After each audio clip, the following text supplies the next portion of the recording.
This is the Into the Wilderness podcast. I'm your host, Byron Pace, and you're listening to a very special limited series of 6 episodes called the Conservation Roundtable, where we take a deep dive into conservation news from around the world.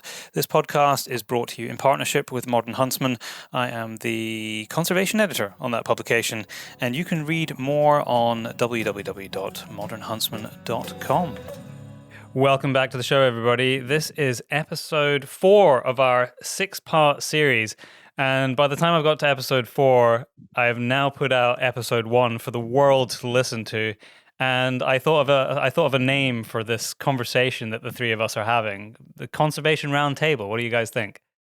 Oh, I like it. Works for me. Good. So I am joining you once again. My name is Byron Pace. I have 2 esteemed guests who are going to introduce themselves now. Well, not guests, co-hosts, really. Ooh, I like that. Ooh, we got promoted, Ford. You did, yeah. But the first 3 were good. You guys did a good job. So now you're co-hosts. So Jess, give us the 2-second rundown. I'm Jess Johnson. I'm the Wyoming Wildlife Federation Government Affairs Director, a co-founder of Artemis Sportswomen, and a board member for 2% for Conservation. And Ford, it is a go for you. Ford Van Fossen, Content and Conservation Manager for First Lite Performance Hunting Apparel, working sort of at the interface of conservation and private business.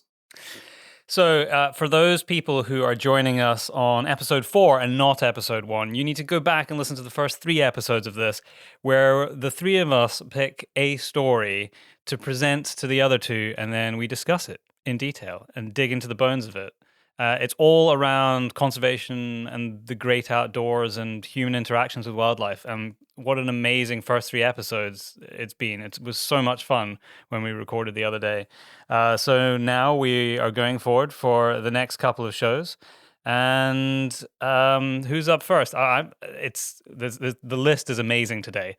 This is a really good line. I was just having a look at Ford's story stuck out to me. So because of that, you're being thrown into the deep end first, Ford, and I think I want to hear about your legalization of wild venison in the States, which to people listening in a lot of the rest of the world, they'll be like, what do you mean legalizing venison? I mean, is it not okay to put that in the food chain anyway? So you might need to explain a bit of background there. Yeah, it's horribly controversial. Was intentional provocation on my part. But a central tenet of conservation in North America is that wild game cannot be sold. And that's largely, I think, a reaction to market hunting that so impacted our wildlife populations 100, 150 years ago. And I guess further back perhaps than that. So with only a very few notable exceptions, you cannot buy and sell wild game in North America. Do you know one of the really cool exceptions to this rule? In Hawaii? Yes. Maui Nui. So exactly. Jake, who runs that, was on the show a few months ago and explained the lengths that they went to get all of the approval to be able to harvest wild venison and put it into public consumption. And they have an inspector with them while they're harvesting the deer. Yeah, wow. I actually ran into those guys in Maui once on a video shoot there, and kind of got their perspective on it. But I will say a key a distinction there, right, with the axis deer in Hawaii, and also for a number of species in Texas, right? Nilgai and wild pig are also sort of commercialized, but obviously none of those species are native. Okay.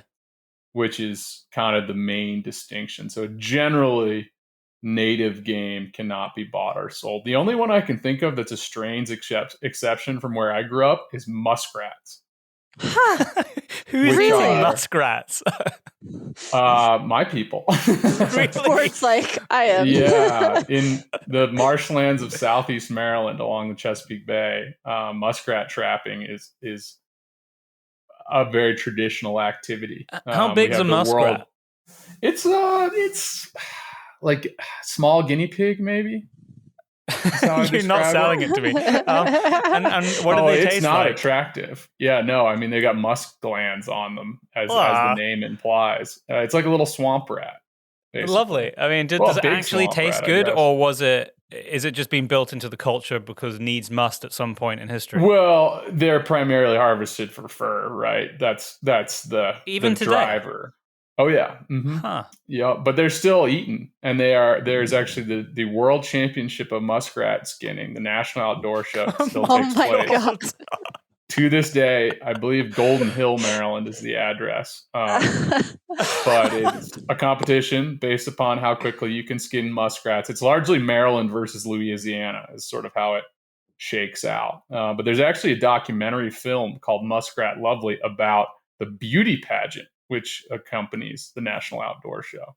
Only in America could you have a beauty pageant beside a muskrat skinning competition. I mean, what kind of world do we live in? It's a special place. Muskrat Lovely is the documentary. I recommend it. I might have to look that up. Yep. I think I got off track. Oh, so you can still oddly. And I think sorry, that was my fault. No. I think this is maybe just an out of the way thing that sort of nobody ever double checked, but they actually sell muskrats in the seafood sections of a number of stores in sort of the lower eastern shore of Maryland, where it is sometimes listed as marsh rabbit, euphemistically. That is rabbit. Hilarious. Wow. Okay, so we were started talking about venison. Now we're talking about rats. Yes. Back to the legalization of venison. Right. So what's happening here? So sacred tenet, like I said, of the North American model, quote unquote, is that wild game is not bought and sold. However, in suburban areas of Maryland, there is sort of a I want to say blooming, but really bloomed area of human wildlife conflict around just burgeoning whitetail deer populations, right? I'm talking at the urban suburban interface, basically existing in people's yards, in the quarter acre of trees behind their house, eating shrubbery. And obviously that's arguably, it's oddly enough, a depredation, quote unquote, when they're eating landscaping. But it's also a problem from a vehicle collision perspective, from a tick density perspective. There's obviously a number of issues that come along with that. And obviously hunting is often put forward as a solution, but it's quite difficult logistically in that environment. People do it, but it's obviously hard to kill lots of deer in the suburbs, especially the numbers of deer that we need to be removing from these areas.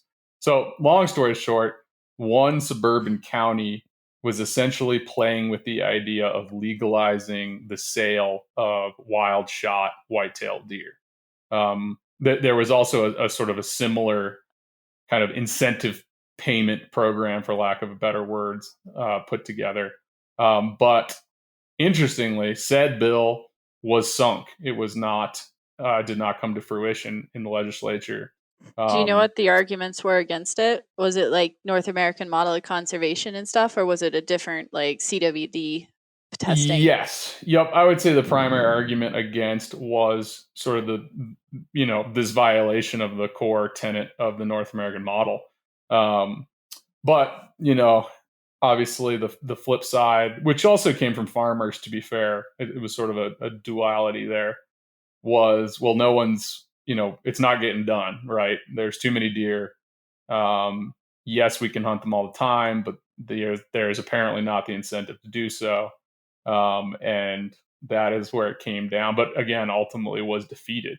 So I would say, yeah.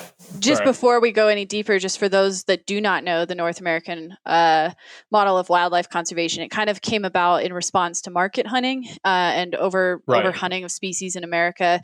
We basically hunted the white-tailed deer, the elk, the mule deer, and many others pretty much almost to extinction, and we're able to stop ourselves in time. But a lot of that came from tenets that sort of have been conceptualized, I think it was in the late 70s, early 80s, into like 7 tenets. And it's wildlife as a public resource in the United States. Markets for game are eliminated. Allocation of wildlife by law, so saying that wildlife is a public resource managed by the government. wildlife can only be killed for a legitimate purpose and must not be wasted. Wildlife species are considered an international resource. Science is the proper tool for discharge of wildlife policy. And I think the last one is democracy of hunting. So in keeping with democratic principles, government allocate access to wildlife without regard for wealth, prestige, or land ownership. So those are the 7 tenets, just briefly, which is why, in America, this was really controversial to start considering that. But, the thought of there are other issues. And I think the thing is that the North American model of wildlife conservation is a model. It's not, nobody's beholden to it. It can be better. There are updates that need to be made. And the way that the landscape is changing, sometimes we're dealing with problems that may or may not fit into that model. Yeah. When I bring it up largely to go to reaction from Byron. It's so different in most of the world. Yeah, it is. And, the North American model is something that it's acclaimed and heralded and held up around the world as this true success of bringing species back from the brink. What I find frustrating is that as time moves on, there is this kind of like beholden arrogance to it in 2 respects. One, I find, and even amongst friends of mine who haven't necessarily like traveled and seen how the rest of the world also does, in some instances, very successful conservation with different models, assume that their model is always better. And the second is that they don't want to change it. It's like, this is a really good example of how the mechanisms that have been put in place to safeguard and facilitate conservation need to evolve with time, because you have an instance here where you're not making good use of an amazing natural resource just because something was set up 50 years ago. It doesn't mean that it's necessarily relevant today. And in the rest of the world, and a lot of the rest of the world, the idea that it would be controversial, assuming that all of the other systems are in place for measuring population densities and population trends. So you assume that any culling that is going on to reduce population sizes, which are a problem just the same as we have for deer species here. The fact that food is going into that meat is going into the food chain is only a wholly positive thing. That is venison, which is potentially replacing agricultural products, which have much worse impacts on the environment. And it just would be a non-discussion in most of Europe, I would say. It certainly would be a non-discussion here, where we cull a lot of deer every year. Some would argue we need to cull a lot more in order to reduce some negative impacts in some places where densities are too high. And they go to game dealers, or a lot of those carcasses go to game dealers, and they find their way through restaurants and butchers into the food chain, and some get exported to Europe. I see absolutely no problem with that. I think it's a very positive, and it reinforces, in many ways, a connection with nature when people are saying, I'm eating venison. This belongs to a red deer that I see on the hill when I am fortunate enough to go and walk in the cairngorms. And it brings that appreciation of respecting the environment and the species that live within it, if you're actually directly consuming from it, which I think is a very different relationship to what you'd have with any kind of agricultural product. So yeah, I think you guys should open up the markets. There need to be rules, and it needs to be regulated, but it's not a problem. I'd say it's a real positive that you've got to this stage, that the populations are at a point where you can do this. This should be high fives. Whitetail, I think, are prepped and ready in a lot of this. It's sort of, they're doing very well in many places. And the downside, and the thing that I was curious about with this bill is what we're dealing with here with chronic wasting disease, which is this transmittable spongiform encephalopathy that deer get, which is essentially mad cow disease for deer. It puts holes in the brain. It's a really ugly death. They can have it for a long time. It is a protein malfunction, so it's a prion. It's there's no cure, and the only way we can test for it is once the animal's already dead. And so looking at selling this kind of stuff, while we haven't connected the CWD to a human transmission, the fact remains is that there's a lot we don't know about it. The fact that BSE, or bovine spongiform encephalopathy, jumped, so mad cow disease, hit people, and there's the human version, which is Creutzfeldt-Jakob's disease, lays the groundworks for it may just be a matter of time. We don't know if this can jump. So having to test every single carcass of, a marketable deer, and then what do we do if they do have it? And in many places, I don't know what Maryland's statistics are for it, but there are places in Wyoming that have 50% prevalence of this disease. So what's happening to all the hunters that are eating the deer they're killing? Well, it's a lot of them eat them anyways, and they're like, "Well, if we're gonna get it, we're gonna get it." So, but it's been raising questions, and it's we had 3 bills in our state legislature here in Wyoming looking at chronic wasting disease and different ways to deal with it, and it's a issue. So I was curious if that was even brought up in this discussion, or if you knew anything about it. It didn't appear to be, oddly enough, and I cheated a little. This was a couple months ago. But okay. I wanted to talk about it. So no, I mean it's a great thing to bring up. But you raise an important point, Jess. There is a public health aspect to this as well. I would say I don't know. I'm not super up to date at this point on Maryland CWD status. We have it in the extreme western part of the state, but I believe that Virginia has it just across the border to the south. Long story short being that I believe Anne Arundel County, the county in question, I would say they'll have it, I would think, reasonably soon in the next couple of years. Yeah. I mean, the other thing is when you transport this meat, if it's infected or you take it to places, it's transmitted through spinal fluid. And yeah, so they are even finding predators that eat infected meat who then pass it out, and that excrement then kind of goes into the ground, and then the plants can take that up and wow, I hadn't heard that.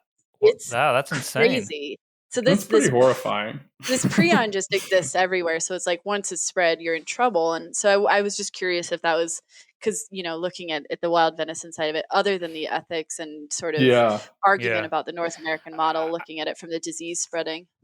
I think there is probably a general acceptance that there is very little we're going to be able to do about CWD, and it's something we're just going to have to live with.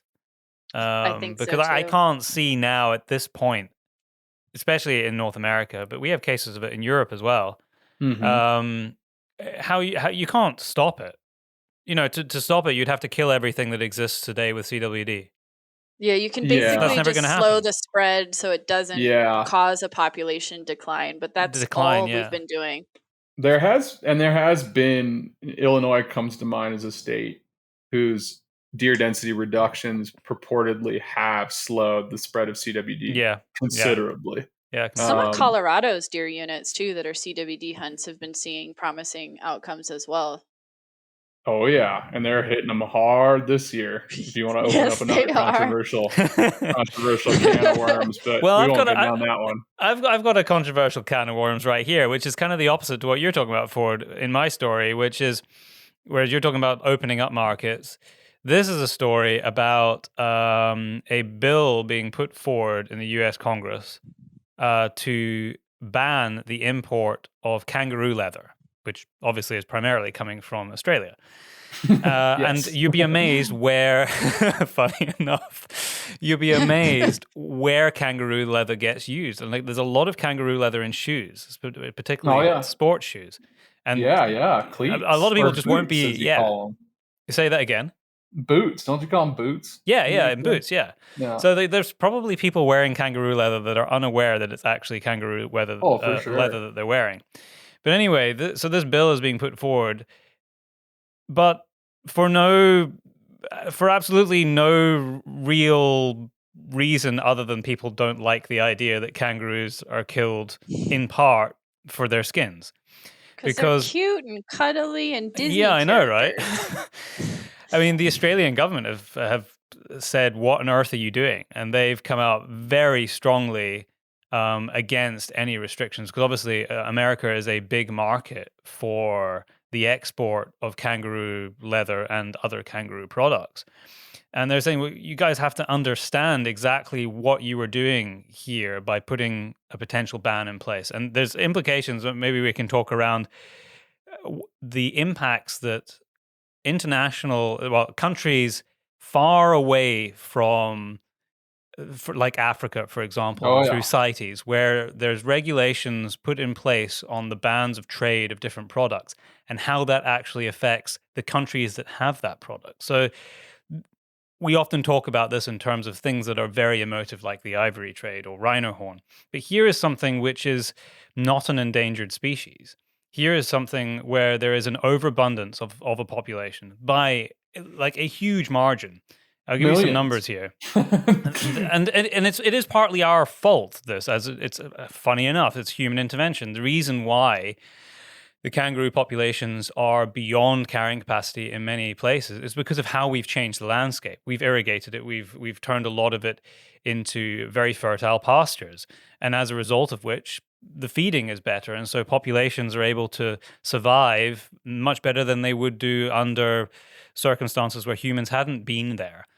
Because they normally would have died off in big drought years. And they do. In the last couple of years, there was a massive die-off of kangaroos. Right. Just because of the natural cycles of, natural cycles of weather, but maybe not so natural, because some of that might have actually been climate change, or there's implications of climate change there, along with all the fires that were in Australia. But they reckon that...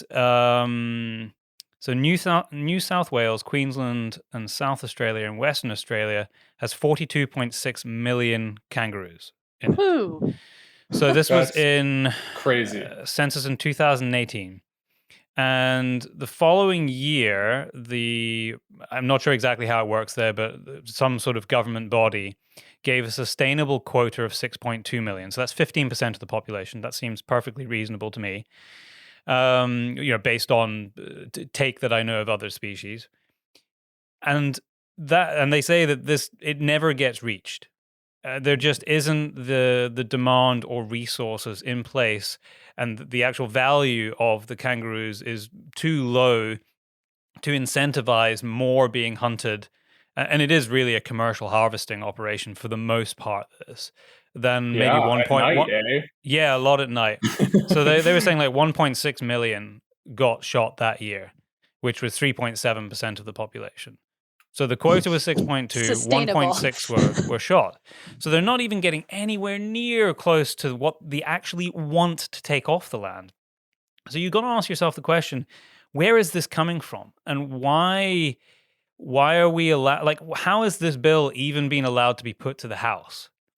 Because really what they're doing here is that they are, as per what the Australian government have said in their statement, this could seriously damage their ability to conserve some of their areas in terms of biodiversity and prevent environmental damage. Because I just think they have to control these populations. It's a fundamental misunderstanding or just plain ignorance of ecosystems, in the sense of like, we let emotion dictate, and they are, like I grew up with Winnie the Pooh and Kangaroo and all those, characters, and they're more bipedal than most, so humans probably see themselves in it, and so it's easy to like let the emotion lead it.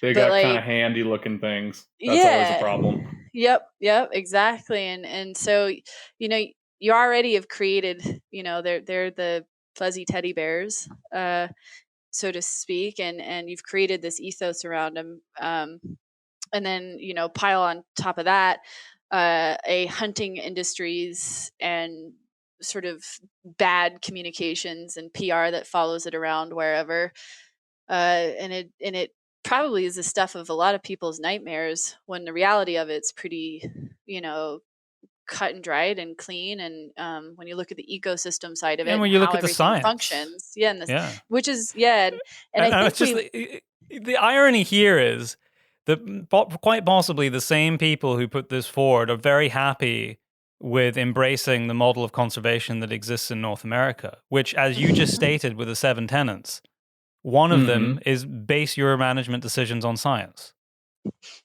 That's always the one people choose to ignore, even yeah.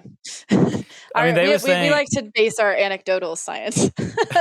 They gave an example here. So California as a state actually banned the import of kangaroo skins back in 2016. And as a result of that ban, there was one plant in a place called Broken Hill. I've no idea where that is, somewhere in Australia, that was their main export. And basically that processing plant completely shut down. And now they process it for meat still, but the skin processing plant shut down, and all the skins basically just go into landfill. They have soft skins too. I've got a wallaby hide above my desk. Ooh. Are you stroking it right now, Ford? I would be if I was at the office. I'm at home for peace and quiet's sake. But Australian pro staffer of ours brought it over. That is cool. Yeah. So anyway, so that's this story. Damn fuzzy critters. that are cute is the problem. I mean, really, I think the obvious comparison to something we talked about recently is the old feral ponies, right? Yeah, that's exactly what I was thinking. Yeah. Also cute. We shouldn't kill them because is basically the argument. And this goes to something I think Jess brought up a couple of shows ago, which is that it's fine saying we need to change something because for whatever the reasoning might be, it might just be a moral exception to it, but you need to provide an alternative solution. You can't just stop what is happening without considering what the consequences of that action are. And the consequences here could be pretty devastating. Never mind, I mean, it's twofold. One, it's environmental, which is what probably the people putting this bill forward do care about as well.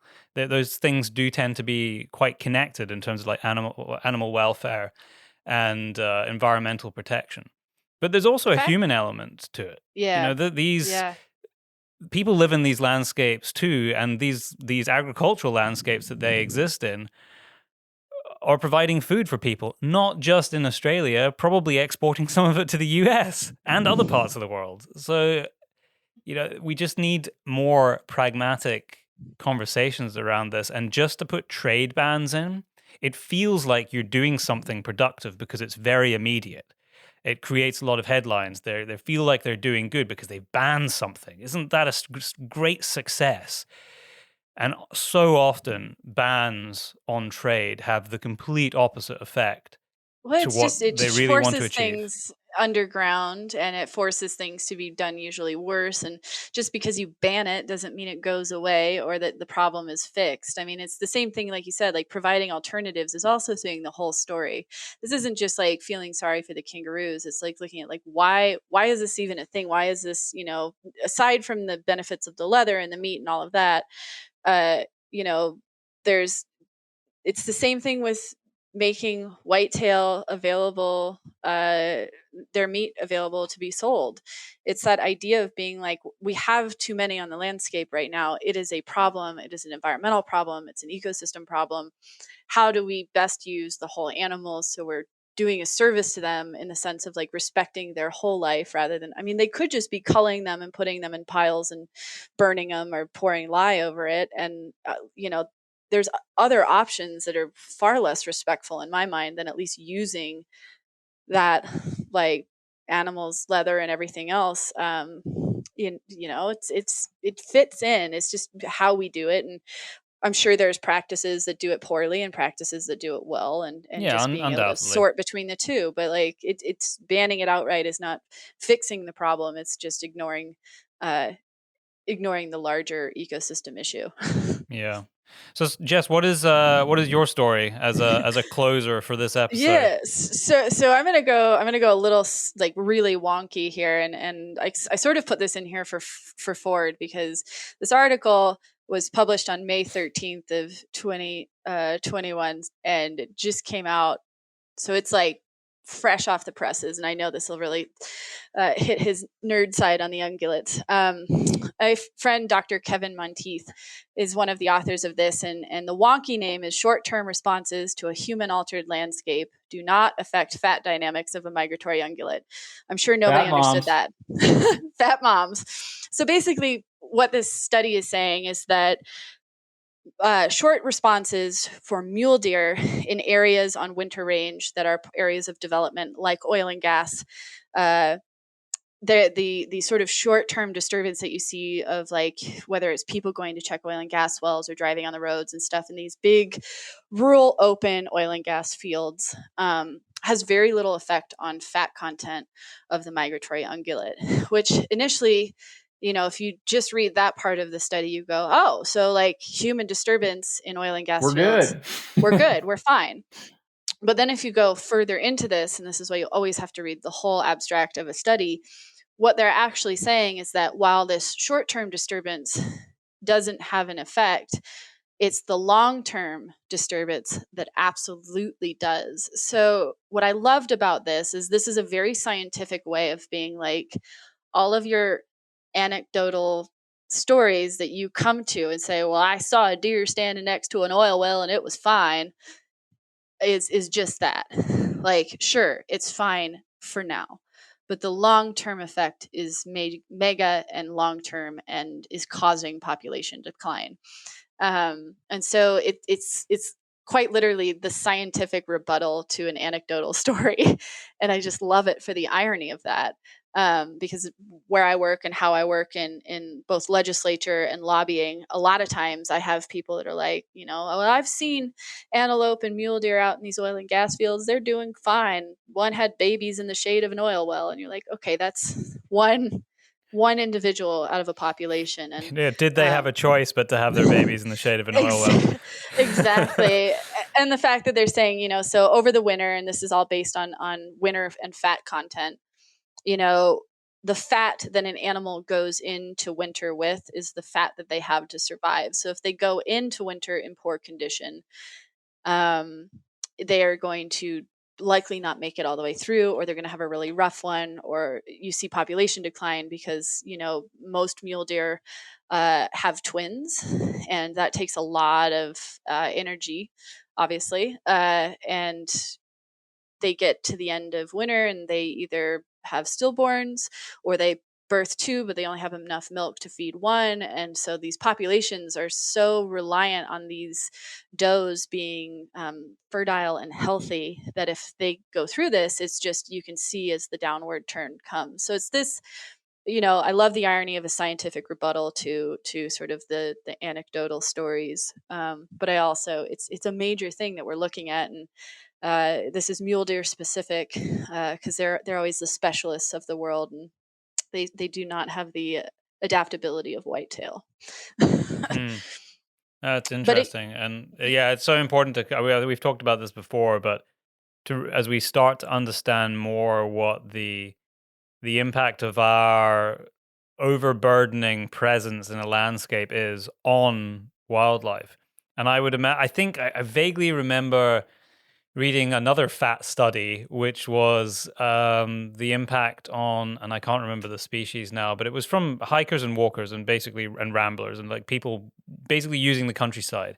And the fact that they were moving, could have been red deer actually, and the fact that they were disturbing and moving these herds of deer around, and how just this extra activity at a time of year that is very difficult to survive. If you look at Scotland, it's cold and it's wet and it's miserable for months.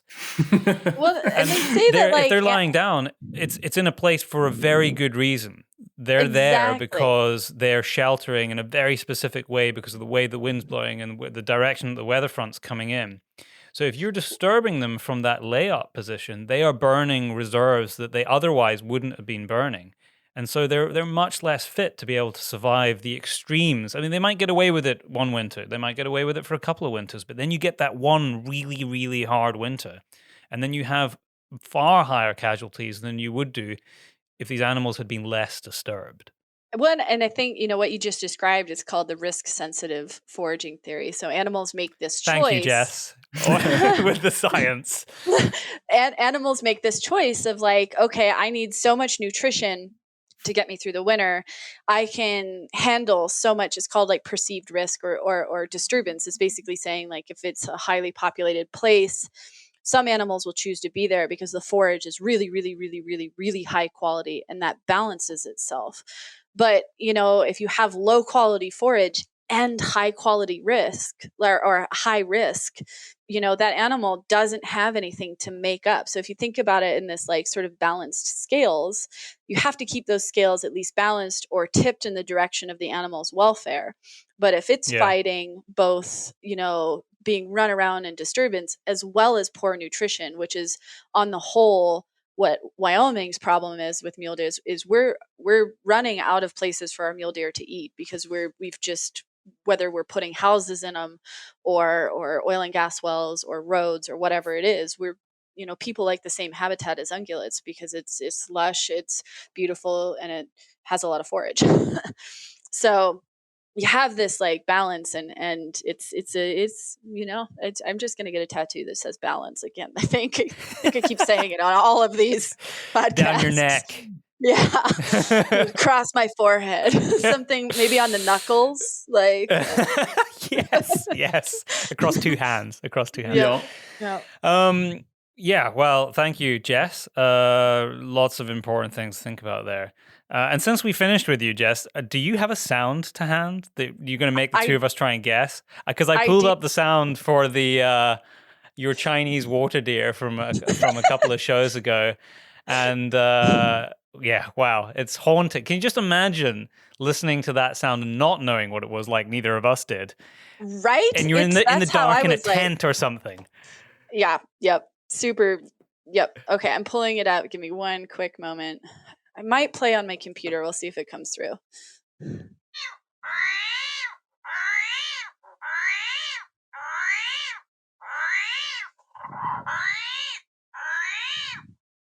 Did you guys hear that? Okay, yeah, I got that. Mm-hmm. So I'm leaning towards one or two things. It's either a bird or an amphibian.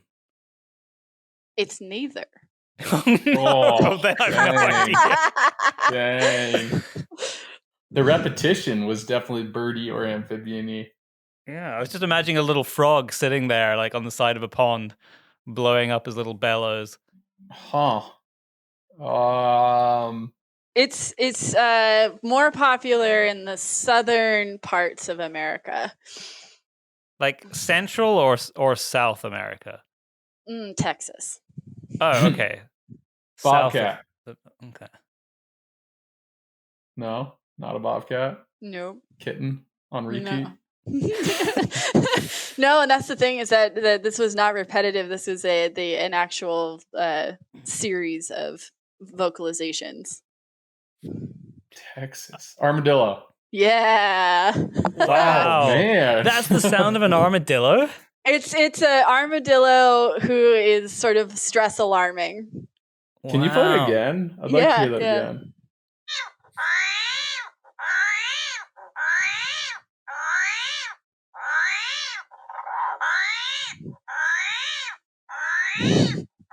Wow. There you go. I was the call curious. of the armadillo. Weird. Animals are weird and wonderful. Especially the armadillo. That's just a weird looking creature. As a little factoid, you might think that armadillos, being these like little armored mammals, were in somehow related to pangolins, which are kind of their visual equivalent in Africa and Asia, but actually they're not even closely related. Aren't they related? They evolved completely separately. They're like closely related to like something like anteaters and the sloth or something. That's weird, right. I think. Yeah. That's right. Right. I went down. YouTube wormholes for weird animal sounds. It'll get you some looks in a coffee shop. Well, I think that's a wrap for this show. Thanks, guys. It's been fun. Yeah, thank you.